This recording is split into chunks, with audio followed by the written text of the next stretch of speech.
জীবনে যখনই আমরা কোনো সমস্যার সমাধান খুঁজে পাই না, তখন আমরা কি করি? আমরা ঈশ্বরের কাছে শরণাপন্ন হই, সাহায্যের জন্য প্রার্থনা করি, পথ জানতে চাই, তাই না?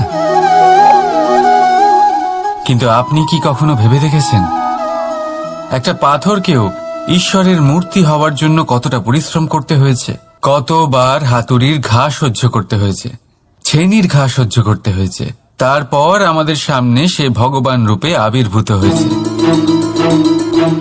তাই জীবনে এত ছোট ছোট কথা ঈশ্বরের কাছে চেয়ে নিজের সময় নষ্ট করবেন না, বরং অন্তর থেকে প্রচেষ্টা করুন, সংঘর্ষ করুন, সব পাবেন। শুধুমাত্র একটা জরুরি কথা মনে রাখবেন, পরিশ্রম না করে কেউ কখনো মহান হতে পারেন না, ভগবানের মূর্তিও না। রাধা রাধা। মানুষের মধ্যে ছোট একটা সমস্যা আছে, সে কখনো নিজের নিন্দা নিজে শুনতে পায় না। যদি কেউ তার বিষয়ে খারাপ কিছু বলে, সে সহ্য করতে পারে না। সে সবসময় ভয় পেয়ে থাকে যে এই যে আশেপাশে মানুষগুলি, তারা তার বিষয়ে খারাপ কিছু ভেবে না নেয়। আর যদি সে জানতে পারে যে তার পিঠ পিছে তার বিষয়ে খারাপ কেউ কিছু বলছে, তখন সে দুঃখী হয়ে যায়। এবার এই কারণে কি আপনার দুঃখ পাওয়া উচিত? কখনোই নয়। কারণ সর্বপ্রথম আপনার যেটা মনে রাখা উচিত, যদি কেউ আপনার পিছনে খারাপ কথা বলছে, সে প্রথমেই আপনার থেকে 2 কদম পিছিয়ে আছে, তাই না? ঈর্ষাবশত আপনার বিষয়ে খারাপ কথা বলতে পারে, কিন্তু যদি এরকম না হয়, যদি তার কথাগুলো সত্য হয়, তবে সর্বপ্রথম নিজের ভুলগুলিকে বুঝুন, সেই সত্যকে বুঝুন, ঝেড়ে ফেলে দিন নিজের দোষগুলিকে। আর তখন দেখবেন আপনি তাদের থেকে আরো 2 পা এগিয়ে গেলেন। কারণ এই জীবনের রথ সামনের দিকে তাকিয়ে এগোয়, পেছনের দিকে তাকিয়ে নয়। তাই পেছন ফিরে দেখা ছেড়ে দিন। যেটা বর্তমান সেটাই দেখুন, সেটা নিয়েই বাঁচুন। যেটা ভবিষ্যৎ, যেটা আপনার লক্ষ্য, সেটার দিকে এগোন। আর আমার সাথে ভালোবেসে বলুন, রাধা রাধা। আমি অনেক মানুষকে এটা বলতে শুনেছি যে মানুষ মানেই ভুলের বাক্স, মানুষ নাকি ভুলে ভর্তি পুতুল। আর এটাই সত্যি। দেখুন, ভুল কার দ্বারা হয় না, প্রত্যেকের দ্বারা হয়। আর একটা নয়, অনেক ভুল হয়। কিন্তু মনে রাখবেন, তাদের বস্ত্রতেই কাদা লাগে যারা কাদা পরিষ্কার করার প্রচেষ্টা করেন। তাহলে যেখানে চেষ্টা আছে সেখানে ভুল তো হবেই। এবারে যদি আপনি কোনো নতুন সংকল্প করতে যান, কোনো বড় কাজ করতে যান, আর আপনার দ্বারা কোনো ভুল হয়ে যায়, তাহলে কোনো ব্যাপার নয়, তার জন্য পস্তাবেন না। নিজের ভুলটাকে চিনুন, তাকে বুঝুন, তাকে শুধরাবার চেষ্টা করুন। আর সব থেকে জরুরি কথা, নিজের ভুল থেকে শিখুন। তাদের হাত থেকেই রক্তপাত হয় যারা কাঁটার মধ্যে লুকোনো ফুলকে খোঁজার চেষ্টা করে। তাই মনে রাখবেন, যে জীবনে কোনো ভুল করেনি, সে জীবনে নতুন কিছু করার কোনো চেষ্টাও করেনি। এই ভুল আপনার সব থেকে বড় শিক্ষক। তাই সেটাতে দুঃখী হবেন না, তার জন্য পস্তাবেন না। এই ভুলকে সম্ভ্রম করতে শিখুন। তারপর দেখবেন আপনি নিজেকে জীবনে আরো শিখরে নিয়ে যাবেন। রাধা রাধা। ভাবুন, যদি আপনার পথে, আপনার বাড়িতে, কর্মস্থানে বা যে কোনো জায়গায় আপনি কোনো সাপ দেখতে পান, তবে আপনি কি করেন? সেই সাপের থেকে আপনি দূরে পালাবার চেষ্টা করেন, বা সেই সাপকে আপনি সরিয়ে ফেলার চেষ্টা করেন। চেষ্টা করেন যাতে সাপের থেকে আপনি মুক্তি পান, যাতে সে আপনাকে ছোবল না মারে, তাই না? এবার ভাবুন, যদি সেই বিষধর সাপের কাছে মণি আছে জানতে পারেন, তাহলে কি করবেন? তখন আপনি তাই করবেন, সেই সাপের থেকে দূরে পালানোর চেষ্টা করবেন। এবার দেখুন কি অদ্ভুত ব্যাপার, মানুষ সাপের থেকে দূরে পালাতে থাকে, তার কাছে মণি আছে। রাধা রাধা। ভেবে দেখতে গেলে দুধকে জলের থেকে বেশি ভালো মনে করা হয়, আর সেই জন্য দুধের মূল্য জলের থেকে অনেক বেশি হয়। এবার যদি এই দুধ দিয়েই দই বানানো হয় তাহলে এর আয়ু আরো কিছুদিন বেড়ে যায় এবং এর মূল্য আরো কয়েক মুদ্রা বেশি। এবার যদি এই দই থেকে মাখন বানানো হয় তাহলে তার আয়ু আরো কয়েক সপ্তাহ বেড়ে যায় আর তার মূল্য আরো কিছু মুদ্রা বেশি। এবার এই মাখন থেকে যদি ঘি তৈরি করেন তবে এর আয়ু অনেক বছর বৃদ্ধি পায় এবং এর মূল্য মাখনের থেকে আরো কয়েক মুদ্রা বেশি।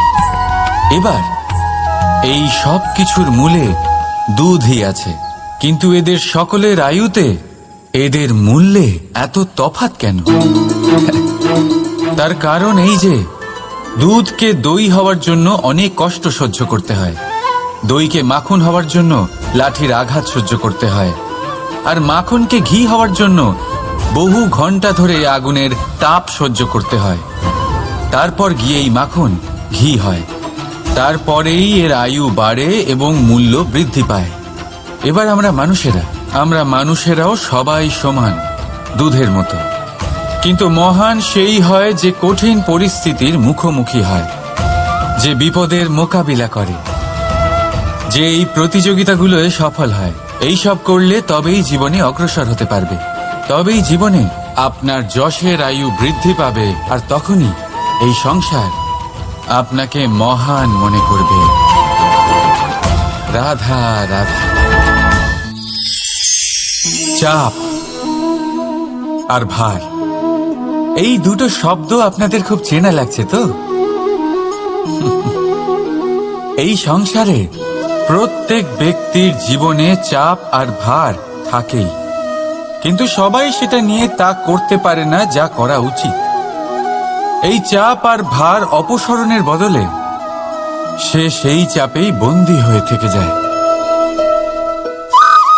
আসুন, আপনাকে এই প্রকৃতির একটা উদাহরণ দিচ্ছি, সেটা বোঝানোর জন্য, যেটা বোঝা আপনার জন্য খুব গুরুত্বপূর্ণ।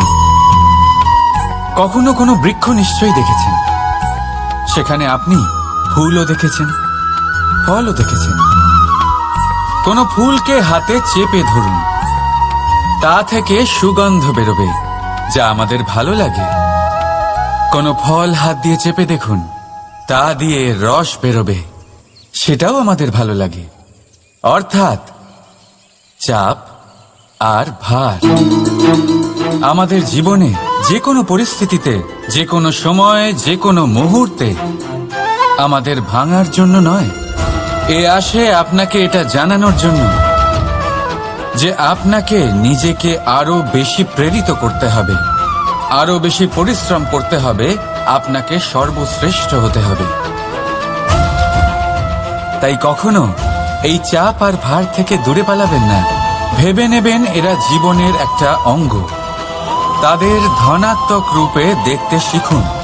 যদি এটা আপনি শিখে নেন তাহলে বিশ্বাস করুন, আপনার আসল বিকাশ এখান থেকেই শুরু হবে। রাধা রাধা। এই পাথর দেখতে পাচ্ছেন আপনি? কত গোল, কতটা চকচকে। বাচ্চাদের অনেক সময় এটা নিয়ে খেলতে ভালো লাগে, আর কেনই বা লাগবে না? কতটা সুন্দর আর মসৃণ এটা। কিন্তু আপনি কি কখনো ভেবে দেখেছেন এই পাথর আগে কি ছিল? কোনো বিশাল আকার পর্বত, কোনো বিশাল আকার পাথরের একটা বড় ভেঙে যাওয়া অংশ বিশেষ, যেটা কোনোভাবে নদীতে পড়ে নদীর ধারার সাথে বইতে থাকলো, মাটির সাথে ঘর্ষণ হলো, বালির কণার সাথে ঘর্ষণ হতে থাকলো, আর তারপর ধীরে ধীরে এই আকার পেল। এবার আমরাও এই পাথরের মতোই। তাই মনে রাখবেন, আপনার ব্যক্তিত্ব, আপনার এই স্বরূপ ঈশ্বরের দেওয়া কখনোই নয়। হ্যাঁ, প্রকৃতি অবশ্যই আপনাকে জন্ম দিয়েছেন, কিন্তু আপনি নিজে নিজের ব্যক্তিত্বের রচয়িতা, আর আপনি তা রচনা করেন কঠিন পরিস্থিতির মুখোমুখি হয়ে, সংকটের ধারা পার করে। তাই আপনিও এই পাথরের মতো নিরন্তর চেষ্টা করতে থাকুন, নিজের অস্তিত্ব বজায় রাখুন, এই অস্তিত্বকে মহান করতে থাকুন, আর আমার সাথে ভালোবেসে বলুন রাধা রাধা। সংসারে প্রত্যেক মানুষের মনের গভীরে অনেক রকমের চিন্তা লুকিয়ে আছে। পিতামাতার চিন্তা, সন্তানের চিন্তা, স্ত্রীর চিন্তা, কাজের চিন্তা, ভবিষ্যতের চিন্তা ইত্যাদি ইত্যাদি। মানুষের এই মন নানান চিন্তায় ভরা, কিন্তু আস্তে আস্তে এই চিন্তা চিতা হয়ে ব্যক্তিকে সমাপ্ত করে দেয়। আপনাদের একটা কথা মনে করিয়ে দিই, যে কথা আপনারা আগে থেকেই জানেন। কি অদ্ভুত ব্যাপার, তাই না? আপনি এই সংসারে আসার আগেও এই সংসার ছিল, আপনি যখন এই সংসার থেকে যাবেন তারপরেও এই সংসার থাকবে। অর্থাৎ আপনার আসার আগে এবং আপনার যাওয়ার পর যে সময়, সেটা আপনার হাতে নেই। তাহলে আপনার হাতে কি আছে? আপনার হাতে আছে সেই সময় যেটা আপনি এখন কাটাচ্ছেন, সেই সময় যখন আপনি আমার কথা শুনছেন, সেই সময় যখন আমি আপনার সাথে কখন মনকে একাগ্র করে তুলি। রাধা রাধা। ব্যক্তি কখন সফল হয়, কখন অসফল, কখন ক্ষতি হয়, কখন লাভ, কখন জয় হয়, কখন পরাজয়, এসব কিসের উপরে নির্ভরশীল? বেশিরভাগ লোকেই বলবেন পরিস্থিতির ওপর, আর সেটা ঠিকও। যদি বাইরে বর্ষার পরিবেশ থাকে, তবে সেখানে বস্ত্র কিভাবে শুকোতে পারে? যদি ঝড়ের পরিবেশ থাকে, তাহলে নৌকা কিভাবে পার করানো যেতে পারে? কিন্তু যদি আমি আপনাকে আসল সত্যি বলি, তাহলে অসফলতার কারণ পরিস্থিতি নয়, সেই পরিস্থিতিকে স্বীকার করে নেওয়া। প্রত্যেকের জীবনে এরকম সময়ে অবশ্যই আসে যখন আমরা চাইলেও পরিস্থিতিকে পাল্টাতে পারি না। পরিস্থিতিকে পাল্টানো অসম্ভব হয়ে ওঠে। এরকম সময়ে একটাই উপায় আছে, পরিস্থিতিকে নয়, মনস্থিতিকে বদলান, আর দেখবেন সবকিছু ভালো হবে। কারণ এই মনস্থিতি আপনার জীবনের সব থেকে বড় সম্বল, সব থেকে বড় সাথী। দেখুন, অপবাদ, অসফলতা প্রত্যেকের জীবনের একটা অংশ অবশ্যই, কিন্তু আপনাকে নিরন্তর চেষ্টা করে যেতে হবে, পুনরায় ঘুরে দাঁড়িয়ে এগিয়ে যেতে হবে, তবেই সফলতা আসবে। যদি এতই সহজ হতো সফল হওয়া, তাহলে সবাই সফল হতো, তাই তো? রাধা রাধা। কথায় আছে, জীবনে সম্পর্ক নিয়ে কখনো অঙ্ক কষা উচিত নয়। এই কথা তো ঠিক। যদি এই সম্পর্কে লাভ, ক্ষতি, গুণ, ভাগ এসব চলে আসে, তাহলে সবকিছু শুধু ব্যবসা হয়ে যায়। এই পুরো খেলাটাই হয়ে যায় অঙ্কের।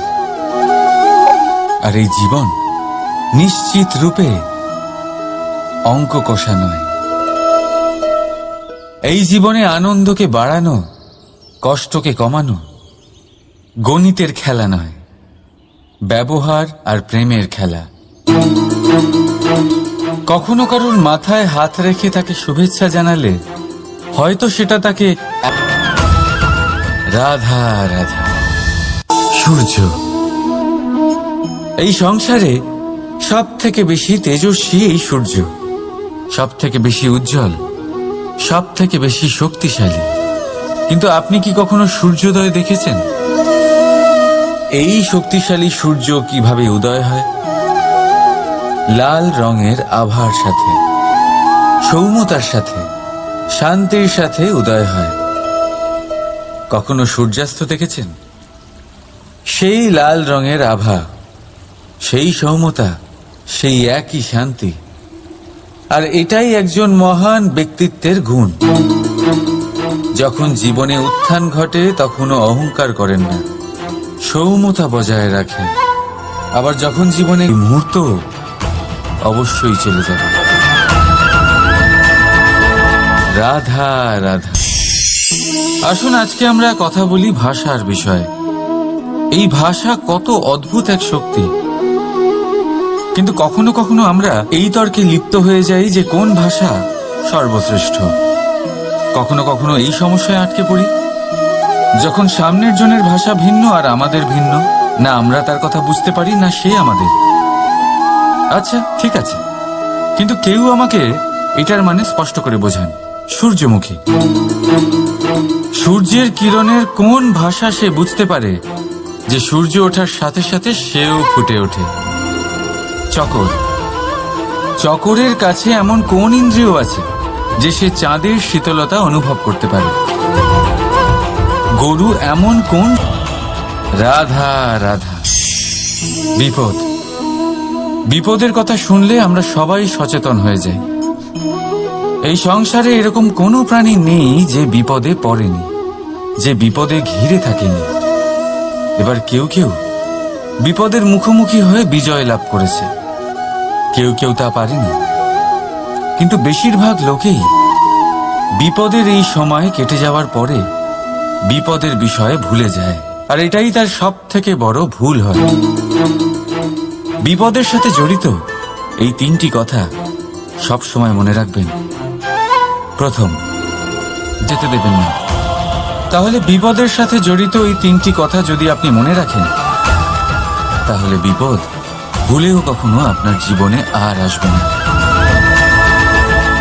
রাধা রাধা।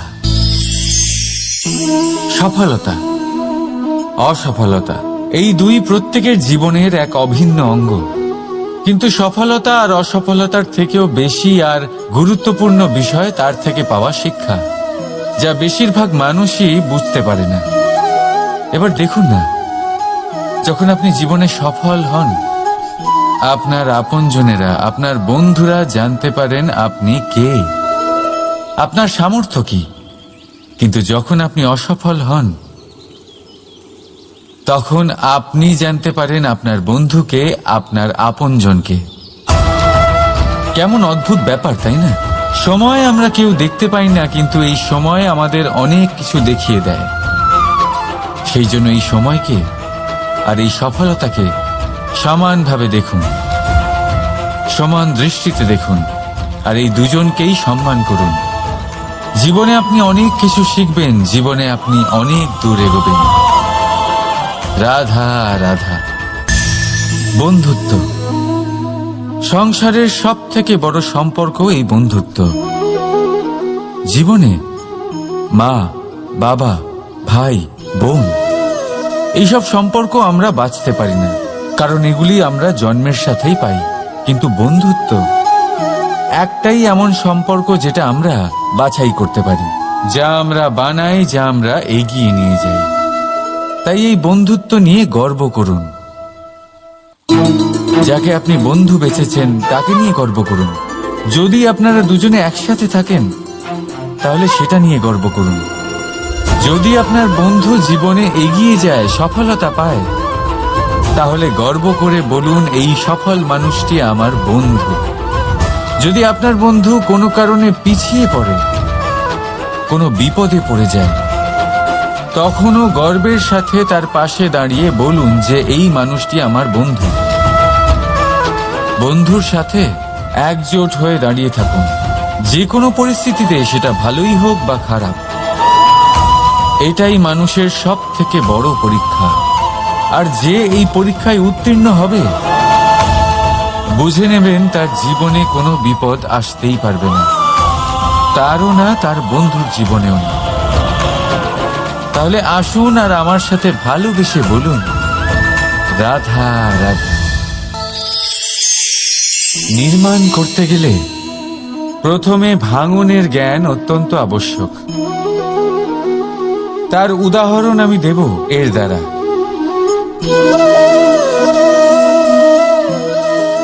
এই সুস্বাদু পায়েস, এটা তৈরি হয় পুষ্টিকর ভাত দিয়ে। কিন্তু আপনারা কি জানেন এই ভাত কিভাবে তৈরি হয়? কতটা পরিশ্রম করতে হয় এই ভাতকে? সর্বপ্রথম একে জলে ডুবে থাকতে হয়, তারপর সূর্যের প্রবল তাপে একে গরম হতে হয়, আর তারপরে ঢেঁকির মার সহ্য করতে হয়। শুকনো হলে একে প্রবল বেগে ঝাড়া হয়, তারপর গিয়ে তৈরি হয় এই ভাত, যা খেয়ে আপনি তৃপ্তি পান। সব থেকে বড় সহায়ক। রাধা রাধা। আমরা সকলে পরিশ্রম করি, আর তার ফলও আমরা ভোগ করি। কিন্তু অনেক সময় এরকম হয় যে পরিশ্রম আমরা করি কিন্তু বাহবা অন্য কেউ পেয়ে যায় বা অন্য কেউ নিয়ে যায়। এবার এই সময় আমরা নিরাশ হয়ে পড়ি, হতাশ হয়ে পড়ি, তারপর কাজে আমাদের একটুও মন বসে না। আমরা আমাদের পূর্ণ যোগদান করা বন্ধই করে দিই। চিন্তা করতে থাকি যে পুনরায় যদি এরকম পরিশ্রম করি আর পুনরায় সেই পরিশ্রমের বাহবা অন্য কেউ নিয়ে যায়, তাহলে সেই পরিশ্রম করেই বা কি লাভ? আর তার পরিণাম এই সংসার আপনাকে নিকৃষ্ট মনে করতে শুরু করে। এবার আপনি জিজ্ঞেস করবেন এরকম সময় কি করা উচিত। আপনাকে একটা কথা বলে রাখি যে যদি আপনি এই নিয়ে চিন্তাই না করেন যে আপনার পরিশ্রমের বাহবা অন্য কেউ পেয়ে যাবে, তাহলে আপনি এই সংসারে মহান থেকে মহানতর কাজ করতে পারবেন, প্রত্যেকবার নিজের থেকে ওপরে যেতে পারবেন। আর এই রাধা রাধা। আমরা মানুষ যাকে ভালোবাসি তার জন্য সব কিছু করতে পারি। যেমন ধরুন মা আর বাবা নিজের সন্তানের জন্য কি না করেন, তারা জন্ম থেকে চেষ্টা করেন যাতে তাকে সেই সব দিতে পারেন যা তার প্রয়োজন। ওর স্বাস্থ্য যাতে ঠিক থাকে তাই ওর দেখাশোনা করেন, ওর জন্য চিন্তা করেন। আজীবন চেষ্টা করেন, ধন অর্জন করেন যাতে সন্তানকে একটা বাড়ি দিতে পারেন, যাতে সন্তান খুশি থাকে। কিন্তু এর মধ্যে কিছু না কিছু অবশ্যই অনুচিত। এবার আপনি জিজ্ঞেস করবেন এর মধ্যে অনুচিত কি আছে? আমাদের নিজেদের সন্তানকে কিছু দিয়ে যদি আমরা সন্তুষ্টি লাভ করি তাহলে এতে ভুল কি? এবার আপনি এটা বুঝতে পারছেন না যে আপনার সন্তানকে ভবিষ্যতে এর অনেক বড় মূল্য দিতে হতে পারে। আপনার সন্তানকে, আর কারণ নয়। যখন সে কিছু পেতে চাইবে সেই সন্তান সর্বপ্রথম আপনার দিকে তাকাবে, নিজে পরিশ্রম করে সেটা পাওয়ার চেষ্টা সে কখনোই করবে না। আর যখন সেটা পাবে না তখন সব থেকে বেশি দুঃখ সেই আপনার সন্তানেরই হবে। তাই যদি সন্তানকে কিছু দিতে হয় তাহলে বাড়ি নয়, শিক্ষা দিন। একটা ভালো চরিত্র নির্মাণ করার চেষ্টা করুন, কারণ একটা ভালো চরিত্রই এই সংসারে সফলতার চরম শিখরে পৌঁছতে পারে। রাধা রাধা। এই সংসারে সব থেকে বড় রোগ কোনটা? কেউ বলবে খিদে, কেউ বলবে বার্ধক্য, কেউ বলবে জ্বর আদি ইত্যাদি। আমরা সব সময় চেষ্টা করি যে আমরা এই সব রোগ থেকে দূরে থাকি। সময় মতো আমরা চিকিৎসকের সাথে দেখা করি, অনেক চেষ্টা করি যাতে এই রোগ আমাদের আশেপাশেও না ঘোরাফেরা করতে পারে। কিন্তু জগতের সব থেকে বড় রোগ সব সময় আমাদের সাথেই থাকে, আর এই রোগের নাম হল করুন। তা থেকে শিখুন, অবশ্যই জীবনে অগ্রসর হন। আর এখনকার জন্য নির্ভয় হয়ে আমার সাথে ভালোবেসে বলুন রাধা রাধা।